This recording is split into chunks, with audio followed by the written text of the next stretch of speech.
السلام عليكم ورحمة الله وبركاته. الحمد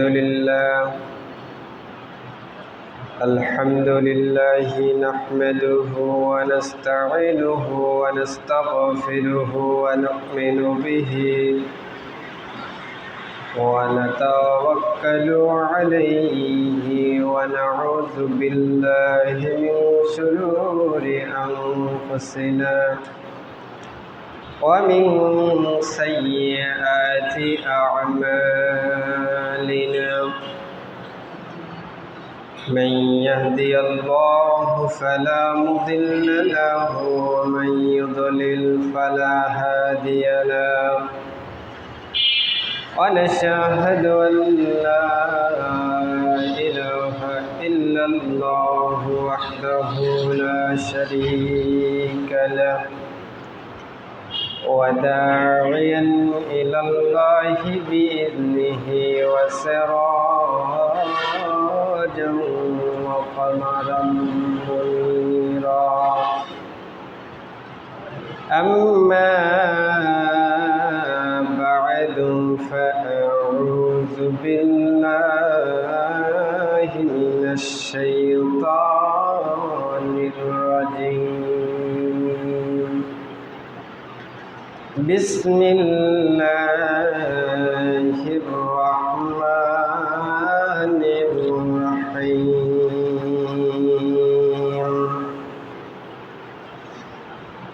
لن ينال الله لحومها ولا دماؤها ولكن يناله التقوى منكم. وقال تعالى إنا أعطيناك الكوثر فصل لربك وانحر. وعن زيد بن الأرقم رضي الله تعالى عنه قال قال أصحاب رسول الله صلى الله عليه وسلم ما هذه الأضاحي؟ قال سنة أبيكم إبراهيم. قالوا فما لنا فيها يا رسول الله؟ قال بكل شعرة حسنة. قالوا فالصوف يا رسول الله؟ قال بكل شعرة من صوف الحسنة أو كما قال على النبي الصلاة والسلام.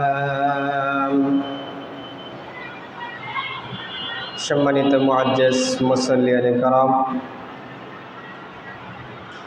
আল্লাহ তাআলার দরবারে লাখ কোটি শুকরিয়া জ্ঞাপন করছি যে আল্লাহ রাব্বুল আলামিন আজকে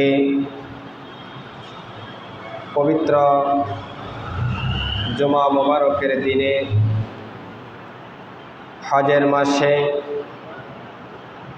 আর আজকে একটি গুরুত্বপূর্ণ দিন ইয়াউমে আরাফার দিনে দুনিয়ার সমস্ত প্রকারের ঝামেলা থেকে আপনাকে আমাকে হেফাজত করে অত্যন্ত দয়া করে মায়া করে ভালোবেসে আল্লাহ তাআলার ঘর মসজিদ পবিত্র সময় পবিত্র স্থানে আসার এবং বসার সুযোগ দান করেছেন, সেই মহান মালিকের দরবারে অন্তরের অন্তরস্থল থেকে কালিমাতুশ শুকর জ্ঞাপন করি। সকলে বলি আলহামদুলিল্লাহ। মুহতারাম হাজিরিন, অজস্র কোটি দরুদ সালাম নাজিল হক বিশ্বের মানবতার মুক্তির দিশারি যে গর্বশে আমিনা হযরত রাসূল করিম সকলে মুহাব্বতেন বলি সাল্লাল্লাহু আলাইহি ওয়াসাল্লাম। সম্মানিত উপস্থিতি, বিগত 2টি জুমাতে কোরবানির ইতিহাস, কোরবানির ফাজাইল এবং আংশিক কিছু মাসাইল আমি আপনাদের সম্মুখে উপস্থাপন করার চেষ্টা করেছিলাম। সে ধারাবাহিকতা বজায় রেখে আজকে জুমাতে আমরা আলোচনা করব কিছু গুরুত্বপূর্ণ মাসাইল নিয়ে। তার আগে নিসবত সৃষ্টি করার লক্ষ্যে আমি পবিত্র কোরআন কারীমের সূরা মায়েদার 27 নম্বর আয়াতে কারিমার একটি অংশ তেলাওয়াত করেছি এবং বহুল প্রচলিত একটি সূরা কাউসার এর প্রথম 2 আয়াতে কারিমা আমি আপনাদের সম্মুখে তেলাওয়াত করেছি। আল্লাহ রাব্বুল আলামিন এই 2 আয়াতের মধ্যে বলেন, সূরা মায়েদার মধ্যে আল্লাহ রাব্বুল আলামিন বলেন, লা ইয়ানালাল্লাহা লুহুমুহা ওয়ালা দিমাউহা ওয়ালাকিন ইয়ানালুহুত তাকওয়া মিনকুম। আমরা যে কোরবানি করি, আল্লাহ তাআলার যে রাস্তায় উৎসর্গ করব, এই কোরবানির কোনো অংশই, কোরবানির পশুর কোনো অংশ আল্লাহ তাআলা উল্লেখ করে বলেছেন, কোরবানির পশুর কোনো গোশত বা কোনো চামড়া, রক্ত, এরকম কোনো অংশ তোমার কোরবানি দিলে এটা আল্লাহ তাআলার দরবারে পৌঁছে না। শুধু পৌঁছে তোমাদের মনের চাহিদা, তোমাদের মনের নিয়ত, কোন উদ্দেশ্যে কোরবানি করেছ, কোন উদ্দেশ্যে আল্লাহ তাআলার দরবারে উৎসর্গ করেছ, এই একটা উদ্দেশ্য আল্লাহ তাআলার কাছে পৌঁছে। তাহলে এখান থেকে আমরা বুঝতে পারলাম যে আমরা আমাদের নিয়ত সহি করে কোরবানি দিলেও কোরবানির পশুর সমস্ত অংশ আমাদের কাছে থেকে যাবে এবং অন্য কোনো নিয়তেও কোরবানি দিলে পশুর অংশ আমাদের কাছে থেকে যাবে। শুধু মাঝখানে আমাদের প্রয়োজন আমাদের অন্তরটাকে পরিষ্কার করা, পরিচ্ছন্ন করা। ইব্রাহিম আলাইহিস সালাতু ওয়াস সালামের সুন্নাত, ইব্রাহিম আলাইহিস সালাতু ওয়াস সালামের যে ত্যাগ স্বীকার, এই ত্যাগে নিজের অন্তরকে উজ্জীবিত করা, আল্লাহ তাআলার হুকুমের সামনে ইব্রাহিম আলাইহিস সালাতু ওয়াস সালাম কিরকম আনুগত্য প্রকাশ করেছিলেন, আল্লাহ তাআলার হুকুমের আদেশে ইসমাঈল আলাইহিস সালাতু ওয়াস সালাম কিভাবে নিজেকে উৎসর্গ করেছিলেন, সেই দৃষ্টিকোণ থেকে আমাদের সেগুলো উৎসর্গ করতে হবে। নিজের অন্তরে নিজের নফসটাকে আগে কোরবানি করতে হবে। মানুষের পশু কোরবানি করার আগে মানুষের ভিতরে যে একটি পশুত্ব আছে, নফস, এই নফসকে আগে কোরবানি করতে হবে। কারণ মানুষ এই নফসের ধোঁকাতেই সব কিছু করে। নফসে মুতমাইন্না এত খারাপ যে এই মানুষটাকে জাহান্নামের আগুন পর্যন্ত টানিয়ে নিয়ে যায়।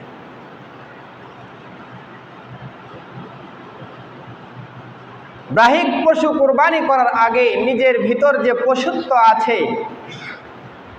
এটাকে আমাদেরকে আগে কোরবানি করতে হবে। সম্মানিত উপস্থিতি, কোরবানি শুধু এটা আমাদের উপর বিধান চাপিয়ে দিয়েছে এরকম নয়।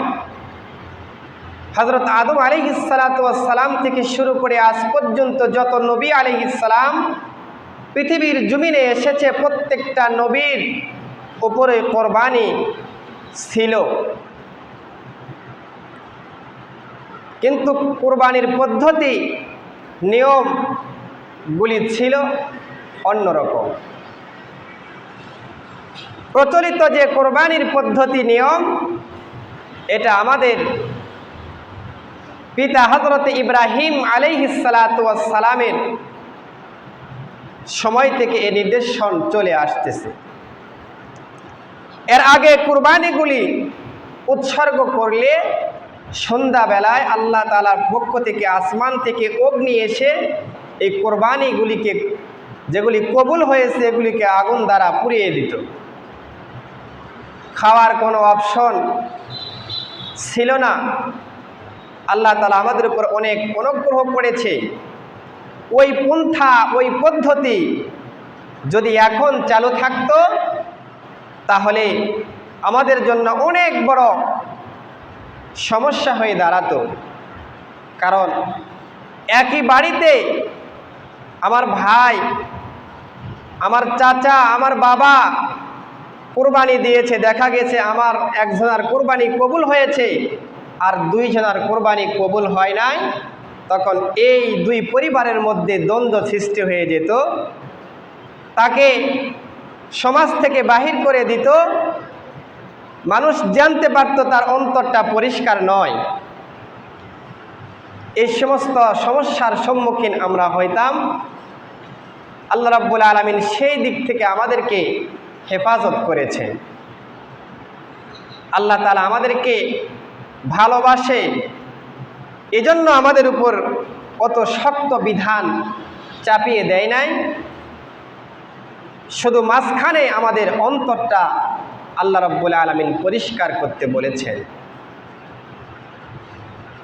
আমরা যত হাদিস পড়ি বা শুনি, সহিহুল বুখারী, সহিহুল মুসলিম, এছাড়া অন্যান্য হাদিসের কিতাব, বুখারী শরীফের সর্বপ্রথম হাদিস হচ্ছে নিয়তের হাদিস। যে তোমার নিয়ত যদি স্বচ্ছ হয়, আমলের প্রতিদান, কাজের প্রাপ্য এই নিয়তের উপরই নির্ভর করে। যদি নিয়তকে খালেস না থাকে, পরিষ্কার না থাকে, বহুত পরিমাণ স্বর্ণ দান করলেও কোনো ফায়দা হবে না। আর যদি নিয়তকে পরিষ্কার স্বচ্ছ থাকে, তাদের নিজের উপার্জনের 1 পয়সা দান করলেও অনেক সওয়াব পাওয়া যায়। সম্মানিত উপস্থিতি, এজন্য আমরা চেষ্টা করব রাসূলুল্লাহ সাল্লাল্লাহু আলাইহি ওয়াসাল্লাম আমাদের ওহীর মাধ্যমে জানায়া দিয়েছেন, পবিত্র কোরআন ও কারিমের মাধ্যমে উম্মতকে জানায়া দিয়েছেন যে এই কোরবানির কোনো অংশই আল্লাহ তাআলার দরবারে পৌঁছে না এবং পৌঁছিবেও না। শুধু পৌঁছবে তোমাদের মনের চাহিদা, মনের তাকওয়া। তুমি কোন নিয়তে, কোন উদ্দেশ্যে, আল্লাহকে রাজি খুশি করার উদ্দেশ্যে পশু কোরবানি করেছ, না আমি বিত্তবান, আমি কোটিপতি, আমি টাকাওয়ালা, এজন্য লক্ষ টাকার কোরবানি দিলাম, মানুষ দেখুক, জানবে আমি কোরবানি দাতা। না উদ্দেশ্য ছিল যে আমি বড়লোক, আমি কোরবানি না দিলে মানুষ কি বলবে, সেজন্য না তোমার অন্তরে শুধু মাংস খাওয়া, গোশত খাওয়ার উদ্দেশ্যই ছিল। এটা একমাত্র জানে কে? আল্লাহ রাব্বুল আলামিন। আল্লাহ তাআলা বলেছেন, ইন্নাল্লাহা আলিমুম বিযাতিস সুদূর। নিশ্চয় আল্লাহ তাআলা মানুষের অন্তরের খবর পর্যন্ত জানে। তোমার অন্তরের চাহিদা কি জনসাধারণ না জানলেও, তোমার পরিবারের অন্য কোনো সদস্য না জানলেও একজন জানে, তিনি হচ্ছেন আল্লাহ। কারণ এই কোরবানি পশুর অংশ কোনো দিক থেকে আমাদের জন্য ফায়দার থেকে খালি নয়। আমরা গত জুমায়ও শুনেছি যে এই বাহনটা, আমরা যে পশুটা কোরবানি করব, হুবহু এই পশু আল্লাহ রাব্বুল আলামিন পুলসিরাতের কিনারে আমাদের জন্য দাঁড় করাবেন, এটাকে আমাদের জন্য বাহন বানাবেন। তাহলে এখন বুঝেন যে আমি কিরকম কোরবানি করব। যদি আমি সবল, হৃষ্টপুষ্ট দেখে কোরবানি করি, তাহলে আমার জন্য আমার বাহনটা শক্তিশালী হবে। আর যদি কোনো মতো দায় ছাড়া কোরবানি করি, আল্লাহর হুকুম দায় সারা অবস্থায় পালন করি, তাহলে আমার বাহনটাও সেদিন সে অবস্থাতেই হবে। মোহতারাম হাজিরিন, আল্লাহ রাব্বুল আলামিন সূরা কাউসারের আল্লাহ রসুলকে নির্দেশ করেছেন, ওগো আল্লাহ রসুল, আমি আপনাকে অতি মূল্যবান একটি জিনিস দান করেছি, যেটা হচ্ছে হাউজে কাউসার। হাউজে কাউসারের পানি এত সাদা হবে, এত মিষ্টি হবে, এত সুস্বাদু হবে, তার ঘ্রাণটা হবে মেশকে আম্বরের মতন। আর এই পানি যদি কোনো উম্মত একবার পান করতে পারে, কিয়ামতের কঠিন বিভীষিকায় আর কখনো সে তৃষ্ণার্ত অনুভব করবে না। এমন এক হাউজে কাউসার আমি আপনাকে দান করেছি। এই হাউজে কাউসারের পানি আমরা কিভাবে পান করব? যদি আমাদের জীবনে আল্লাহ রসুলের আদর্শ, আল্লাহ রসুলের নীতি, এগুলো যদি আমরা আমাদের জীবনে বাস্তবায়ন করতে পারি, বাস্তবায়ন করে প্রতিফলন ঘটাইতে পারি, তাহলে আল্লাহ রসুল সাল্লাল্লাহু আলাইহি সাল্লামকে আল্লাহ রাব্বুল আলামিন যে হাউজে কাউসার দান করেছেন, এই হাউজে কাউসারের পানি আপনি আমি পান করতে পারবো। আর রসুলের সেই আদর্শ, রসুলের সেই স্মৃতি, রসুলের সেই আমল, আখলাক, চরিত্র যদি আমাদের শরীরে, আমাদের 3.5 হাত বডির মধ্যে লেশ মাত্রাও না থাকে, তাহলে আমরাও সেদিন এই হাউজে কাউসার থেকে বঞ্চিত থাকব। মুহতারাম হাজিরিন, এরপর আল্লাহ তাআলা নির্দেশ দিয়েছেন রসুলকে, ফাসাল্লি লিরাব্বিকা ওয়ানহার, হে আল্লাহ রসুল, আপনি নামাজ আদায় করুন এবং আল্লাহ তার নামে কোরবানি করুন। ওয়ানাহার, ওয়ানাহার শব্দের অর্থ হচ্ছে উৎসর্গ করা, কোরবানি করা। আল্লাহ রসুল সাল্লাল্লাহু আলাইহি ওয়াসাল্লাম মদিনায় অবস্থানকালে যে 10 বছর অবস্থান করেছেন, প্রত্যেকটা বছরই রসুল আল্লাহ তাআলার রাস্তায় কোরবানি করেছেন। মুহতারাম হাজিরিন, আমরা গত জুমাতে ফাজাইল এবং মাসাইলের কিছু অংশ আদায় করেছি। মাসাইলের অংশের মধ্যে আলোচনা ছিল আইয়ামে তাশরিক, যেটাকে 13 তারিখ ফজর, অর্থাৎ আজকে ফজর থেকে 13 তারিখ 13 জিলহজ আসর পর্যন্ত এই তাকবীর প্রত্যেকটা নামাজের পরে প্রত্যেকটা মুসলিমের উপর, নর নারী প্রত্যেকের উপর একবার নামাজের পরে বলা ওয়াজিব। ছেলেদের জন্য উচ্চ স্বরে এবং মেয়েদের জন্য নিম্ন স্বরে বলা হচ্ছে ওয়াজিব। এই আলোচনা আমরা গত সপ্তাহে বিস্তারিতভাবে আলোচনা করেছি। যেহেতু সামনে আমাদের ঈদ, আর মাত্র আজকের দিনটা পরে কালকে ইয়াউমুন নাহার, কোরবানির ঈদ। এই ঈদ শব্দটি কোথা থেকে আসলো? ঈদ এটা হচ্ছে আরবি একটি শব্দ, এর অর্থ হচ্ছে উৎসব বা আনন্দ। ঈদের এক অর্থ দ্বারাই পুনরাগমন করা, পুনরাবৃত্তি হওয়া। আরবি লোগাতে, আরবি ভাষাবিদগণ বলেন, আরবি আইন, ওয়াও, দাল, উদ শব্দের বর্ণ থেকে নির্গিত একটি ধাতু থেকে বাহির হয়েছে শব্দটি ঈদ। এই শব্দটি গঠিত হয়েছে বৎসরে পালাক্রমে যথাক্রমে এই ঈদ পুনরাগমন হয় বলে এই ঈদকে ঈদ বলা হয়। ঈদের দিনে আমাদের কিছু করণীয় আছে। ঈদের দিনে কিছু সুন্নত আছে যেগুলি পালন করা আমাদের জন্য অতীব জরুরি। যেমন ঈদের দিনে সকাল সকাল আমরা ঘুম থেকে উঠব, এটা একটা সুন্নাত। ঈদের দিন ঘুম থেকে উঠে মিসওয়াক করা সুন্নাত, উত্তমভাবে গোসল করা সুন্নাত, পবিত্র পোশাক পরিধান করা সুন্নাত, সাধ্য মতন সুগন্ধি ব্যবহার করা সুন্নাত এবং শরীয়ত সম্মত সুসজ্জিত হওয়া সুন্নাত। ঈদগাহের পথে হেঁটে যাওয়া সুন্নাত, যাওয়ার পথে এক পথে যাওয়া, আসার সময় আরেক পথে আসা, এটা আরেকটা সুন্নাত।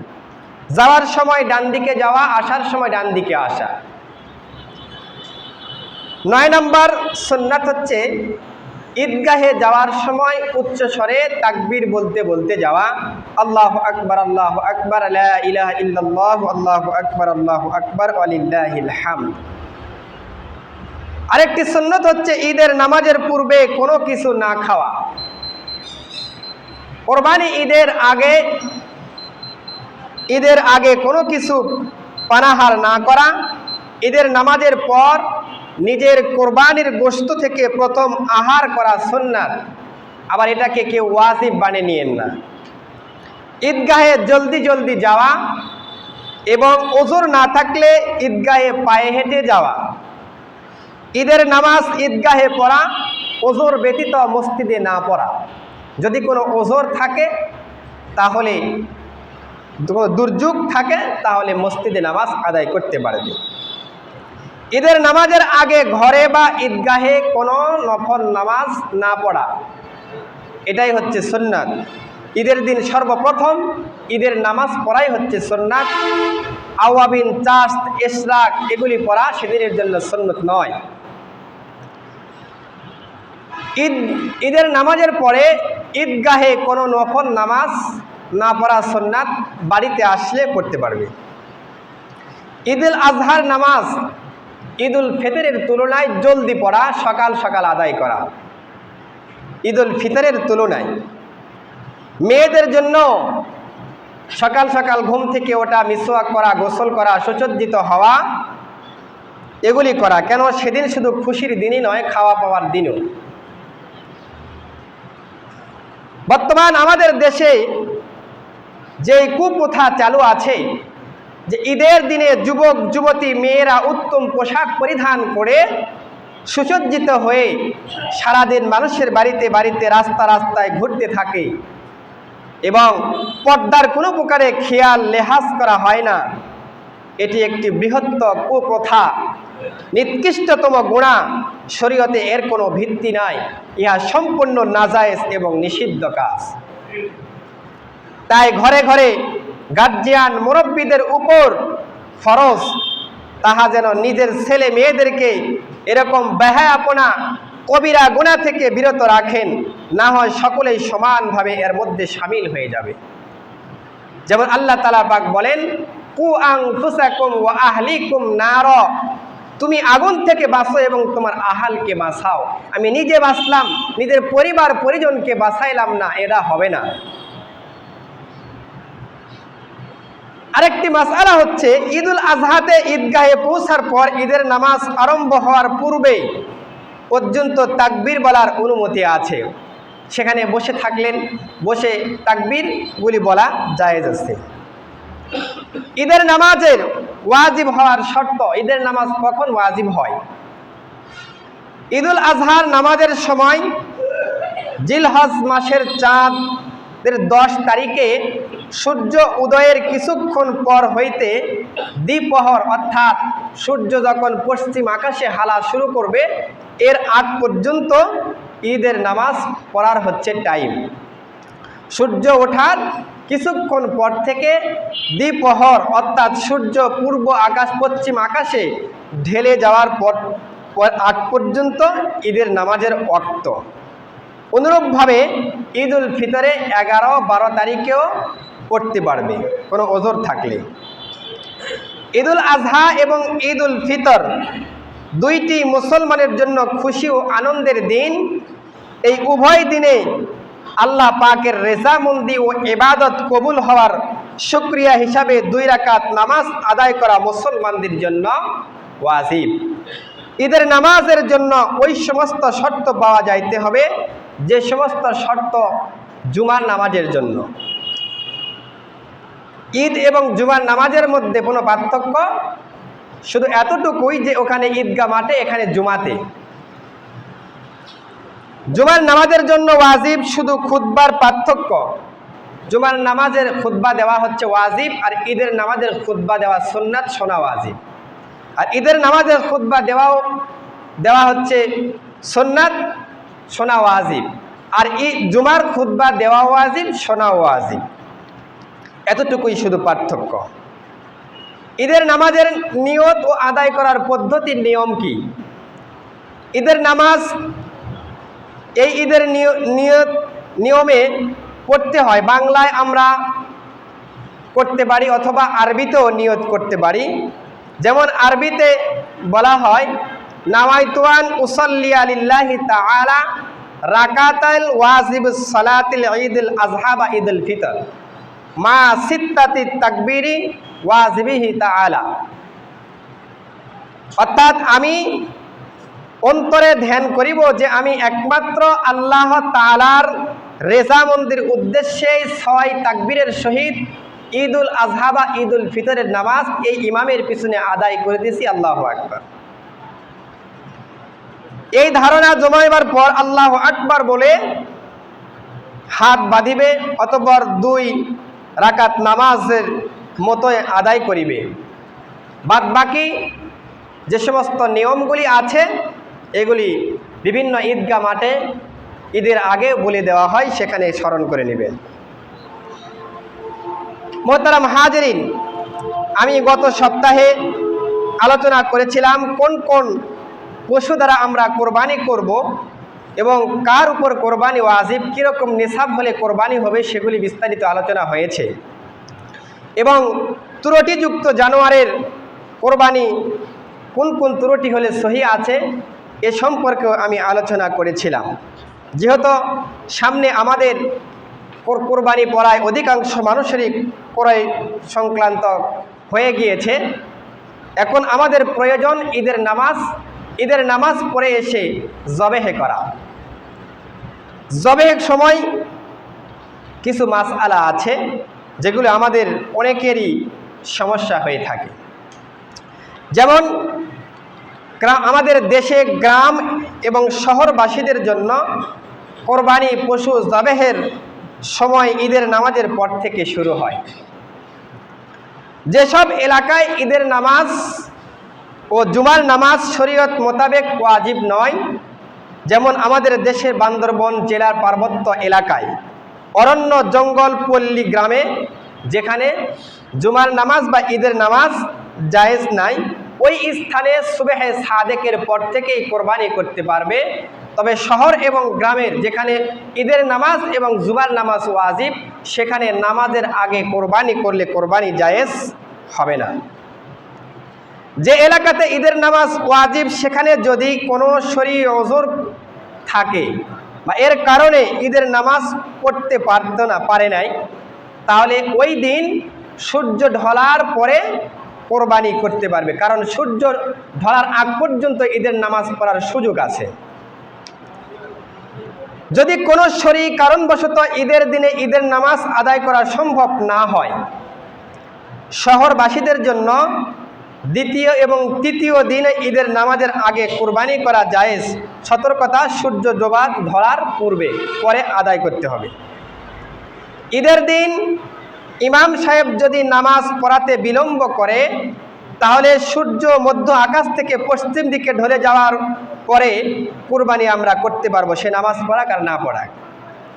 কোনো এলাকাতে বা শহরে যদি কোনো গণ্ডগোল বা কোনো হাঙ্গামার কারণে ইমাম সাহেব উপস্থিত না থাকায় ঈদের নামাজ পড়া হয়নি, তবে সেখানে সুবহে সাদেক হতেই কোরবানি করা জায়েজ হবে।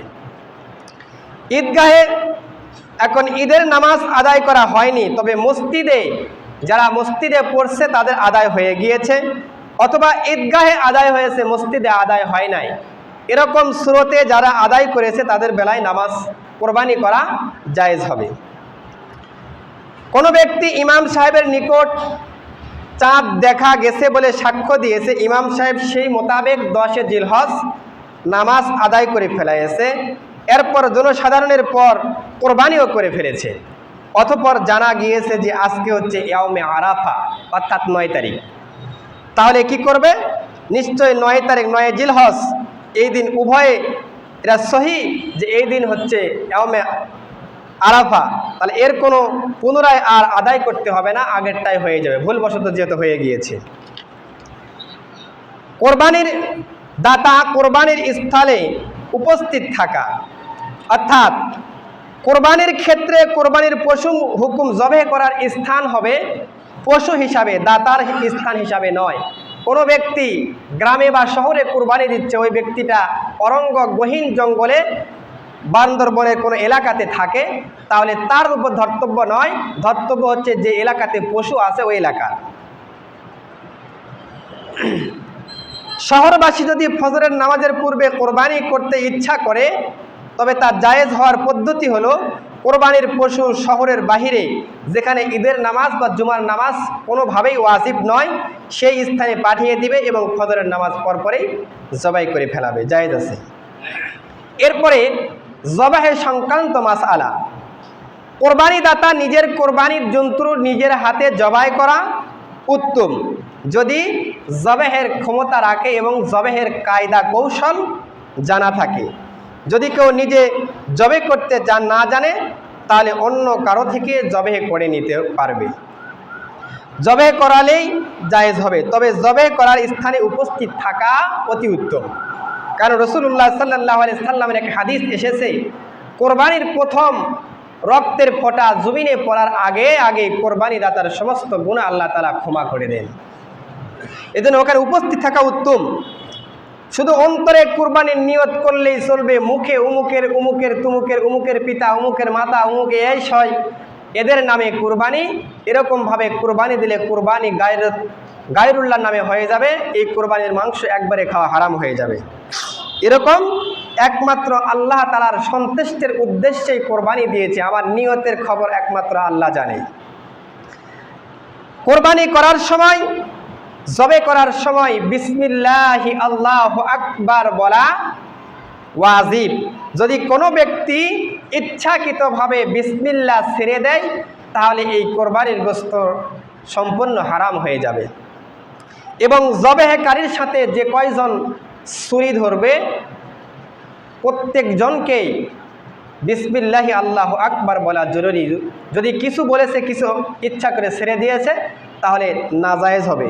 এই জন্য সবাই ছুরি ধরতে যাবেন না, যে কোনো একজনকে দায়িত্ব দিবেন, তাহলে কাজটা সুস্থ মতন আদায় হবে। জন্তুকে কেবলামুখী করে শোয়াবে। এর পূর্বে দোয়া পড়া, ইন্নী ওয়াজ্জাহাতু ওয়াজহিয়া লিল্লাযী ফাতারাস সামাওয়াতি ওয়াল আরদি হানিফা ওয়া মা আনা মিনাল মুশরিকিন ইন্নাস সালাতি ওয়া নুসুকি ওয়া মাহইয়ায়া ওয়া মামাতি লিল্লাহি রাব্বিল আলামিন। এরপরে জবে শেষ হইলে নিম্নের দোয়া পড়বে, আল্লাহুম্মা তাকাব্বাল মিন্নি কামা তাকাব্বালতু মিন হাবিবিকা মুহাম্মাদিন সাল্লাল্লাহু আলাইহি ওয়াসাল্লাম ওয়া খলিলিকা ইব্রাহিম আলাইহিস সালাতু ওয়াস সালাম। এই বলে আল্লাহু আকবার বলে জবার সম্পন্ন করবে। কোরবানির জানোয়ার জবেহের জন্য কিবলামুখী হয়ে দাঁড়ানো হচ্ছে মুস্তাহাব। যে ব্যক্তি কোরবানির পশু জবাই করবে, তাকে কিবলা দিকে হয়ে দাঁড়ানো হচ্ছে মুস্তাহাব। জবে করার পূর্বে ছুরিকে ধার দিয়ে নেওয়া হচ্ছে জরুরি। জবের পূর্বে ছুরিকে ধারালো হওয়া উচিত, যাতে করে জানোয়ার কষ্ট না হয়। এক জানোয়ারের সামনে অন্য জানোয়ার জবে না করা। জানোয়ারের প্রাণ সম্পূর্ণভাবে বাহির হওয়া যতক্ষণ পর্যন্ত না হয়েছে, ঠান্ডা না হয়েছে, ততক্ষণ পর্যন্ত পায়ের রগ, চামড়া ইত্যাদি কোনো কিছু কর্তন করা নিষেধ। এটা একটা বড় ঘৃণিত কাজ। জবেকারীর সাথে যারা তলোয়ার ইত্যাদি ধরবে, তাদেরকেও বিসমিল্লাহ বলা হচ্ছে অত্যন্ত জরুরি। যে সমস্ত পশু দ্বারা কোরবানি করা জায়েজ নেই, উহা কোরবানির দিনগুলিতে কোরবানির নিয়তে জবেহ করা মাকরুহে তাহরিমি। যে সমস্ত উটের বেলায় নহর করা সুন্নাত, উটকে হাত পা বেঁধে তার কণ্ঠনালীতে ধারালো কোনো বর্ষা বা ছুরি দ্বারা এই কণ্ঠনালীতে নহর করা, অর্থাৎ ছুরি ঢুকাইয়ে দিয়ে রক্ত প্রবাহিত করা, এরপরে জবাই করা, এটা হচ্ছে সুন্নাত। গরু মহিষের বেলায় সরাসরি জবেহ করা হচ্ছে সুন্নাত। জবাইকৃত বস্তু হালাল হওয়ার জন্য তিনটি শর্ত। এক নাম্বার জবাইকারী মুসলমান হওয়া, 2 নাম্বার কিতাবী অর্থাৎ একত্ববাদের বিশ্বাসী হওয়া। ইহুদি খ্রিস্টান এরকম কোনো ব্যক্তি যদি হয় একত্ববাদের বিশ্বাসী, তাহলে সেও জবাই করতে পারবে। জবাই করার সময় বিসমিল্লাহ পড়া, এই 3টা শর্ত পাওয়া গেলে কোরবানি পশুটা হালাল হবে, নসিদ হালাল হবে না। কোনো অমুসলিম দ্বারা যদি কোরবানি জবাই করা হয় তাহলে কোরবানি জায়েজ হবে না। মেয়ে মানুষ, নেশাগ্রস্ত মানুষ, পাগল, বোবা এবং অপ্রাপ্ত বয়স্ক দ্বারা জবে করা জায়েজ হবে যদি জবেহের নিয়ম নীতি জানে এবং বিসমিল্লাহ পড়ে, তাহলে জায়েজ হবে। বিসমিল্লাহর নিয়তে যদি কেউ সুবহানাল্লাহ আলহামদুলিল্লাহ বলে তাহলেও জানোয়ার হালাল হয়ে যাবে, কিন্তু সুবহানাল্লাহ আলহামদুলিল্লাহর বদলে আস্তাগফিরুল্লাহ আল্লাহুম্মা গফিরলি এরকম কোনো শব্দ বললে কোরবানি জায়েজ হবে না। বিসমিল্লাহ বলার পর যদি আমি ছুরি পরিবর্তন করি, দেখা যাচ্ছে ছুরিটার ধার নেই, আমি বিসমিল্লাহ পড়ে ফেলাছি, ছুরি গলায় ঘাতে দিকে কাটে না, এরকম আছে। এই ছুরি যদি আমি পরিবর্তন করি তাহলে আবার বিসমিল্লাহ বলতে হবে কিনা? ফতোয়ার কিতাবে ফতোয়া স্বামীতে এসেছে দ্বিতীয়বার আর বিসমিল্লাহ বলার কোনো প্রয়োজন নেই। তবে বিসমিল্লাহ বলার পর যদি জানোয়ার পালিয়ে যায়, অনেক সময় ছুটিয়ে চলে যায়, তাহলে দ্বিতীয়বার জবাই করার সময় আবার পুনরায় বিসমিল্লাহ বলা ওয়াজিব। কোরবানির জানোয়ার জবের সময় করার সময় অংশীদার উপস্থিত হওয়া অথবা প্রত্যেকের নাম উল্লেখ করা জরুরি নয়। হ্যাঁ, অংশীদারদের উপস্থিত থাকা হচ্ছে উত্তম। জবাইকারী কিবলামুখী হওয়া সুন্নতে মুআক্কাদা, অতএব নিজ প্রয়োজনে কেবলা পরিত্যাগ করা হচ্ছে মাকরুহ। জবে করার শরীয়ী নিয়ম হলো 4টি রগ কাটা। এগুলোর হলো শ্বাসনালী, খাদ্যনালী এবং উভয় পার্শ্বে 2টি মোটা রক্তের রগ। এই 4টি রগ কাটা, তার মধ্যে কমপক্ষে 3টি রগ অবশ্যই কাটতে হবে, অথবা উল্লেখিত 4 রগের বেশিরভাগে প্রত্যেকটা কাটতে হবে। তাহলে এই জন্তুর গোশত হালাল হবে, আমরা ভক্ষণ করতে পারি, নতুবা হারাম হবে। কোরবানির জানোয়ার জবে করার পর কিছু আগে থেকে উহাকে যত্ন এবং খাওয়ায়ে মোটা তাজা করা, এটা হচ্ছে উত্তম একটি ভালো কাজ। জবে করার সময় শুধুমাত্র উপরোক্ত 4টি নালী কর্তন করবে, গলা সম্পূর্ণভাবে কর্তন করা মাকরুহ। ঘাড়ের উপর দিয়ে জন্তু জবে করা যন্ত্রটি খাওয়া হারাম। তবে যদি উপর দিক থেকে জবে করার পর প্রাণবায়ু বার হওয়ার আগেই যদি শ্বাসনালী, কণ্ঠনালী এবং রক্তের 2 নালীগুলি কাটা হয় তাহলে জায়েজ হবে, এছাড়া নচেত জায়েজ নয়। জায়েজ হওয়ার পূর্ব নালী কেটে দিলে জায়েজ হবে, তাছাড়া মাকরুহ হবে। অন্য সময় আমরা ত্রুটি মুক্ত জন্তুর দ্বারা কোরবানি করে কথাও বলেছি। এবার জবাইয়ের শেষ, আমাদের এবার পালা হচ্ছে কোরবানির গোশতের কিছু মাসালা জানা প্রয়োজন। মোহতারাম হাজরিন, আমরা কয়েকজন শরিক মিলে কোরবানি করলে গোশত ওজন করে ভাগ করতে হবে। শুধু অনুমান করে ভাগ করলে জায়েজ হবে না, বরং কম বেশি হওয়ার ক্ষেত্রে গুনাহ হবে এবং এটা পরস্পর অসন্তুষ্টি সত্ত্বেও নাজায়েজ হবে। হ্যাঁ, যদি গোশতের সাথে একদিকে পা অথবা মাথা এরকম থাকে তাহলে ভাগের মধ্যে কিছু কম বেশ করতে পারবে, সেটা সর্বসম্মতিক্রমে। কোরবানির গোশত 3 অংশ করিয়া 1 অংশ নিজের পরিবারের, আর 1 অংশ আত্মীয় স্বজন এবং 1 অংশ বন্ধু বান্ধব আত্মীয় স্বজনকে হাদিয়া দেওয়া, আর 3য় অংশ মিসকিনদেরকে দান করিয়ে দেওয়া মুস্তাহাব। কোরবানির গোশত বিক্রি করা নাজায়েজ। যদি কখনো বিক্রি করে ফেলায় তাহলে তার সম্পূর্ণ টাকা সদকা করে দিতে হবে। কোরবানির গোশত শুকিয়ে জমা করে রেখে খাওয়া জায়েজ আছে।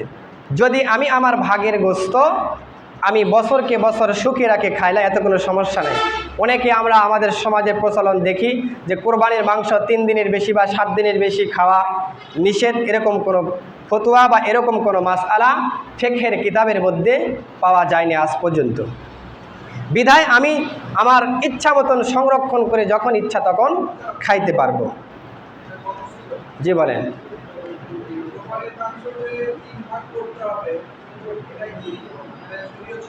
এটা হচ্ছে 3 ভাগ করা ওয়াজিব নয়, এটা একটা মুস্তাহাব আমল, বাধ্যতামূলক নয়। এটা হচ্ছে একটা মুস্তাহাব আমল, যে আমার মানবতা কত দূর, এই মানবতার খাতিরে আমরা আমাদের গরিব মিসকিন অসহায়দেরকে, তাদেরও চাহিদা আশা আছে বিধায় আমরা এটাকে 3 ভাগে বিভক্ত করে 1 ভাগ তাদেরকে দেই। এই 3 ভাগ করা একেবারে ফরজা আইন বা ওয়াজিব এরকম কোনো কিছু নয়। জবে করে দেওয়ার দরুন কোরবানির জানোয়ারদের রশি যেগুলি আছে এগুলি যদি আমরা বিক্রি করি তাহলে এগুলি দান সৎকা করে দেওয়া উত্তম, আর বিক্রি করে তার সমমূল্য সৎকা করে দিতে হবে। আমি জবাই করে দিলাম অথবা অন্য কোনো ব্যক্তি পশু জবাই করে দিয়েছে বা গোস্ত তৈরি করে দিয়েছে কষায়, এরকম দ্বারা ওই ব্যক্তিকে উজরত হিসাবে কোরবানির অংশ থেকে গোস্ত বা চামড়া ইত্যাদি দেওয়া কোনোভাবেই জায়েজ নেই। তাকে পারিশ্রমিক দ্বারা টাকার মাধ্যমে পারিশ্রমিক দিতে হবে। এরপরে আপনার মন চাইলে আপনি পুরো গরুর গোস্ত থাকার জন্য দেবেন, সেটা আলাদা কথা। যে সমস্ত চাকর চাকরানি দিন মজুর বা বাৎসরিক মজুর মালিকের খানা খেয়ে থাকেন, আমাদের দেশের প্রথা অনুযায়ী তাদের যে খাদ্য বেতনের মধ্যে গণ্য। কোনো মালিকের ঘরে খানা খেয়ে মজুর যে বেতন রাজি, মালিক খানা না দিলে তা বেতনে সে রাজি হবে না। উহাতে প্রতিমান হয় যে তাদের এই খাদ্য বেতনের মধ্যে গণ্য, অতএব কোরবানির গোশত তাদেরকে খাওয়ালে কোরবানির গোশত বেতনের মোকাবেলায় বিক্রিতে পরিণত হবে। এজন্য কোরবানির গোশত তাদেরকে খাওয়ালে নির্ধারিত বেতন থেকে ওই মাসের কিছু অংশ বেতন তাদেরকে বাড়িয়ে দিতে হবে, তাহলে জায়েজ হবে। এছাড়া ওই গোশততে বিক্রির শামিল হয়ে যাবে। কোরবানির গোশত সমাজে আমরা যে বন্টন যে প্রশ্ন করলো যে ভাই, এটা হচ্ছে আমরা 3 ভাগে বিভক্ত করব, আমরা একটা সমাজবদ্ধ জীব হিসাবে বাস করি, সেজন্যে আমরা আদায় করব। জানোয়ার জবেকারীকে উজরত হিসাবে কোরবানির গোশত অথবা চামড়া দেওয়া জায়েজ হবে না, বরং ভিন্নভাবে তাকে পয়সা ইত্যাদি দিয়ে উজরত দিতে হবে। আজকে অবশ্যই আমরা জানোয়ার জবে করার পর তাকে উজরত হিসাবে অবশ্যই দিব। আমরা গরু কিনতে গিয়ে দালালকে 2000 টাকা দিতে বাজাই না, আর ইমাম সাহেব অন্য কোনো হুজুর গরু জবাই করছে তাকে 200 টাকাতে পকেট চুলকানি উঠে যায়। এ কাজ খবরদার করবেন না। আপনারা উজরত হিসাবে তাদেরকে খেটে নিয়েছেন, এজন্য তাকে উজরত দিবেন। এরপর আপনি খাওয়ার জন্য তাকে গোশত দিলে দিতে পারেন, না দিলে সেটা আপনার ব্যাপার। কোরবানির গোশত আমরা অমুসলিমকে দিতে পারবো কিনা, আমার অমুসলিম বন্ধু আছে, আমি তাদেরকে দিতে পারবো কিনা, শরীয়ত কি বলে? অমুসলিমকে কোরবানির গোশত দেওয়া জায়েজ আছে, তবে যেটা পারিশ্রমিক যেন না হয়। এ সত্ত্বেও দেওয়া উত্তম, কারণ কোরবানির না দেওয়া উত্তম, কারণ এটা হচ্ছে কোরবানি একটা আল্লাহ তাআলার রাস্তায় উৎসর্গ করা জিনিস। এটা হচ্ছে দিলে কোরবানির মর্যাদার বরখেলাপ হয়ে যায়, এজন্য না দেওয়াটাই উত্তম। তবে দেওয়া জায়েজ। মৃত ব্যক্তির পক্ষ হইতে তাহার ওসিয়ত ব্যতীত কেহ নফল কুরবানি করিয়া দিলে উহার নিজ কোরবানির গোস্তর ন্যায় নিজের পরিবার বর্গের সকল দিন দরিদ্র সকলেই খাইতে পারবে। যদি নিজের খুশিতে মৃত ব্যক্তির প্রতি সওয়াব পৌঁছানোর নিয়তে কোরবানি করে, তাহলে কোরবানির মতনই নিজে ভক্ষণ করতে পারবে। মান্যত সংক্রান্ত কোরবানি, অনেক সময় আমরা মান্যত করি যে আমার অমুক কাজটি সিদ্ধ হলে বা অমুক কাজটি হাসিল হলে আমি আল্লাহ তাআলার রাস্তায় কোরবানি করব। এরকম কোরবানির মাংস পরিপূর্ণ হচ্ছে মিসকিনদের হক, এক টুকরাও আপনার ভক্ষণ করার কোনো সুযোগ নাই, সম্পূর্ণ হচ্ছে মিসকিনদের হক, মান্যতের কোরবানি। সম্মানিত উপস্থিতি, এরপর আমাদের কোরবানির ওসিয়ত সংক্রান্ত কিছু মাসালা। আমাদের অনেক সময় বৃদ্ধ পিতামাতা ইন্তিকাল করার আগে আমাদেরকে নসিহত করে যায় যে আমার উপর অমুক বৎসরের একটি কোরবানি ওয়াজিব ছিল, আমি সেটা আদায় করতে পারি নাই, আমার পক্ষ থেকে এরকম কোরবানি আদায় করে দিবে। তাহলে তার পক্ষ থেকে এই ওসিয়ত আদায় করে দেওয়া হচ্ছে সন্তানের জন্য ওয়াজিব। এই ওসিয়তের কোরবানির মাংস মান্যতের মতনই উদাহরণ, এই ওসিয়তের কোরবানির মাংস সম্পূর্ণ গরিব মিসকিনদের হক। আরেকটি মাসআলা হচ্ছে কোরবানির চামড়া সংক্রান্ত মাসআলা। আমরা এই চামড়া কি করব? কোরবানির জানোয়ারের চামড়া কোনো কাজের বিনিময়ে দেওয়া জায়েজ নেই। কোনো ইমাম, কোনো মুয়াজ্জিন, কোনো শিক্ষক বা অন্য কোনো কর্মচারীকে বেতন হিসাবে দেওয়া জায়েজ নাই।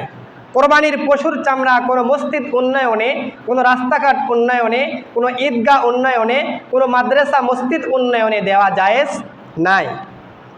তবে কোরবানির পশুর চামড়া কোনো অসহায়, এতিম, লিল্লা বোর্ডিং এই সমস্ত জায়গা আপনার নিকটস্থ মাদ্রাসাতে পৌঁছে দেওয়া হচ্ছে উত্তম।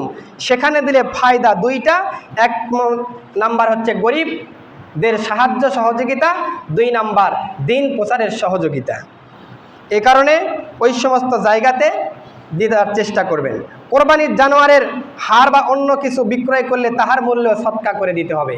অনেক সময় আমরা গোস্ত খাওয়ার পর হাড়গুলি যেগুলি আসে, অনেক সময় হাড় কিনতে আসে, আমরা সেগুলি বিক্রি করে দিই। এটা বিক্রি করলে সম্পূর্ণ সেটা সৎকা করে দিতে হবে, 1 পয়সা আপনি খাইতে পারবেন না। জানোয়ারের চামড়া নিজে ব্যবহার করতে পারবে, অপরকে হাদিয়া দিতে পারবে, ফকির মিসকিন যাকেই মন চাই দিতে পারবে। কোনো বিক্রি করলে তার সম্পূর্ণ সৎকা ফকির মিসকিনকে দিতে হবে। কোরবানির চামড়া যদি পয়সা বিনিময়ে বিক্রি করে তাহলে তার হকদার ফকির মিসকিন, ধনী কর্মচারীদের অথবা শিক্ষকের কাজে বেতন হিসাবে এরা দেওয়া জায়েজ হবে না। কোরবানির চামড়া এটা পরিপূর্ণ চামড়াই দেওয়া হচ্ছে উত্তম, এবং যে নিয়তে আমি বিক্রি করি না কেন বিক্রি করা হচ্ছে মাকরুহ। এজন্য আমরা চেষ্টা করব আমাদের চামড়াগুলি নিকটস্থ কোনো প্রতিষ্ঠানের মধ্যে দেওয়া। কুরবানির চামড়ার পয়সা একমাত্র ওই সমস্ত লোকেরাই খাইতে পারবে যারা যাকাত খাওয়ার উপযুক্ত। কোরবানির চামড়ার পয়সা দিয়ে মসজিদ, মাদ্রাসা তৈরি এবং খেদমত বা রাস্তাঘাট মেরামত করা যাবে না। কোরবানির জন্তুর রশি, চামড়া নিজে ব্যবহার করতে পারবে, অন্য কাউকে দান করতেও পারবে, কিন্তু সৎকা করিয়া দেওয়া মুস্তাহাব। বিক্রি করলে সমপরিমাণ সৎকাও মূল্য করে দেওয়া মুস্তাহাব। কোরবানির চামড়ার মূল্য দ্বারা ঈদগাহ মেরামত করা জায়েজ হবে না। কেফায়াতুল মুফতির ফতোয়ার কিতাবের মধ্যে আছে, কোনো ব্যক্তি যদি কোরবানির গোশত অথবা চামড়া টাকা পয়সার বিনিময়ে বিক্রি করে অথবা সিরকা, আটা এমন জিনিস দ্বারা বদল করে বা ব্যবহার শেষ হয়ে যায়, যার ব্যবহার শেষ হয়ে যায়, তাহলে উহার মূল্য সৎকা করে দেওয়া ওয়াজিব। কোরবানির চামড়া টাকা পয়সার বিনিময়ে বিক্রি করা জায়েজ নেই, কেননা এই ধরনের বিক্রয় সাধারণত অর্থ উপার্জনের উদ্দেশ্য হয়ে থাকে, অথচ ওয়াকফকৃত মালের ক্ষেত্রে এরূপ করা জায়েজ নয়। কোরবানির চামড়ার সঙ্গে এমন কিছু বদল করে দেওয়া জায়েজ আছে যেগুলি নষ্ট না করে, যেমন বাকি রেখে ফায়দা ওঠানো সম্ভব হয়, যেমন কাপড়, মোজা ইত্যাদি। কোরবানির গোশতর ক্ষেত্রে একই হুকুম। কোরবানির পশুর চামড়া, গোশত ইত্যাদি কিছুই পারিশ্রমিক হিসাবে কসাইকে বা অন্য কাউকে দেওয়া জায়েজ নেই। যার ব্যাপক প্রচলন আমাদের দেশে পরিলক্ষিত হয়, তারা কোরবানির চামড়া পারিশ্রমিক হিসাবে কসাইকে দিয়ে থাকেন। শরীয়তে এর কোনো ভিত্তি নাই। কোরবানির চামড়া দ্বারা কিতাব বাঁধানো বা পুরস্কার দেওয়ার সাহায্য হিসাবে কোনো লোককে দিলে দেওয়া জায়েজ আছে। কোরবানির চামড়া নিজের পিতা, মাতা বা ছেলে মেয়েকে দিয়ে দেওয়া জায়েজ, কিন্তু না দেওয়াটাই হচ্ছে উত্তম। কোরবানির মধ্যে যত লোক শরিক থাকে, চামড়ার মধ্যেও ততজন লোক শরিক থাকবে। কোরবানির চামড়া কোনো সীমিত সমিতি বা কোম্পানিকে চাঁদা হিসাবে দেওয়া জায়েজ নাই। সম্মানিত উপস্থিতি, অনেক সময় আমরা কোরবানি ক্রয় করি, ক্রয় করার পর কোরবানি ত্রুটি হয় অথবা যন্ত্র চুরি হয়ে যায় অথবা বদল হয়ে যায়। তাহলে আমরা কি করব? কোরবানির জানোয়ার হারিয়ে গেলে বা চুরি হয়ে গেলে দ্বিতীয় আরেকটি যন্ত্র খরিদ করার পর যদি প্রথম যন্ত্রটি পাওয়া যায় আর সে যদি ধনী হয়ে থাকে, তাহলে যেটা ইচ্ছা সেটা কোরবানি করতে পারবে। আর যদি গরিব হয়ে থাকে, তার উপর কোরবানি ওয়াজিব ছিল না, কিন্তু সে আল্লাহ তাআলার নৈকট্যের উদ্দেশ্যে কোরবানি ক্রয় করেছে, তাহলে ওই ব্যক্তিকে দুইটাই কোরবানি করতে হবে। যদি দ্বিতীয় যন্ত্রটি কোরবানি করে, তাহলে দেখতে হবে এই দ্বিতীয় যন্ত্রটির প্রথমটি হতে মূল্যের দিক থেকে কোনো কম বেশি আছে কিনা। যেটা সবচাইতে উত্তম মূল্যের সেটা হচ্ছে কোরবানি করে দিবে। আল্লাহ রাব্বুল আলামিন আমাদেরকে এই সমস্ত মাসআলাগুলি আমল করে চলার তৌফিক দান করুক, আমিন। ওয়া আখিরু দাওয়ানা আলহামদুলিল্লাহি রাব্বিল আলামিন। তারা সুন্নত পড়ে নেয়, কাবলা সুন্নত আদায় করে নেয়।